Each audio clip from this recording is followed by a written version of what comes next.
Hello ನಮಸ್ತೆ. ನೋಡಿ ಯಾರಾದರೂ ಗೆಸ್ ಮಾಡೋಕ್ಕಾಗತ್ತೆ ಏನಿದು ಅಂತ? ಇಲ್ಲಲ್ಲ, ನೋಡಿ ಇದು ಬೀಸೋ ಕಲ್ಲು. ಮೊದಲಿನ ಕಾಲದಲ್ಲೆಲ್ಲ ನಾವು ಇದನ್ನ ತುಂಬ ಯೂಸ್ ಮಾಡ್ತಾಯಿದ್ವಿ. ಅವಾಗೆಲ್ಲ ನಮಗೆ ಅಕ್ಕಿನ ಪುಡಿ ಮಾಡಬೇಕು, ಪೌಡರ್ ಮಾಡಬೇಕಂದ್ರೆ ನಾವು ಮಿಲ್ಲಿಗೇನು ಕೊಡ್ತಾ ಇರಲಿಲ್ಲ ಜಾಸ್ತಿ. ಮನೇಲೇ ನಾವು ಈ ಥರ ಪೌಡರ್ ಮಾಡ್ಕೊತಿದ್ವಿ. ನೋಡಿ ನಮ್ಮ ಮನೇಲಿ ಸ್ಟಿಲ್ ನಾವು ಯೂಸ್ ಮಾಡ್ತಾಯಿದ್ವಿ. ಸೊ ನೋಡಿ, ಇದು ಆ್ಯಕ್ಚುಲಿ ನೋಡಿ ಕೆಳಗೊಂದು ಕಲ್ಲಿರುತ್ತೆ, ಮೇಲೊಂದಿರುತ್ತೆ. ಸೊ ಅಕ್ಕಿನ ಎಲ್ಲ ಹಾಕ್ತೀವಿ ನೋಡಿ.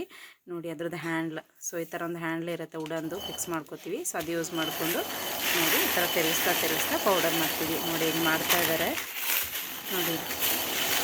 ನೋಡಿ ಇದು ಇಷ್ಟ ಆಗಿದೆ. ಇದು ಆ್ಯಕ್ಚುಲಿ ನಾವು ಕಡುಬಿಗೆ ಯೂಸ್ ಮಾಡೋದು. ಕಡುಬಿಗೆ ನಮಗೆ ಆ ಥರ ರವೆ ಥರ ಆದರೆ ಸಾಕು. ತುಂಬ ಫೈನ್ ಪೌಡರ್ ಏನು ಬೇಡ, ನೈಸ್ ಆಗಬೇಕು ಅಂತೇನು ಬೇಡ. ನೋಡಿ ಈ ಥರ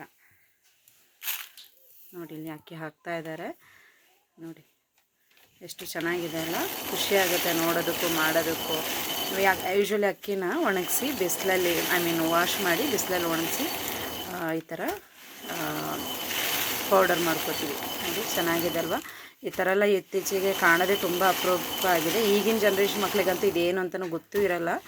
ಸೊ ನನಗೂ ಎಲ್ರಿಗೂ ತೋರಿಸೋ ಅನಿಸ್ತು. Okay, thank you.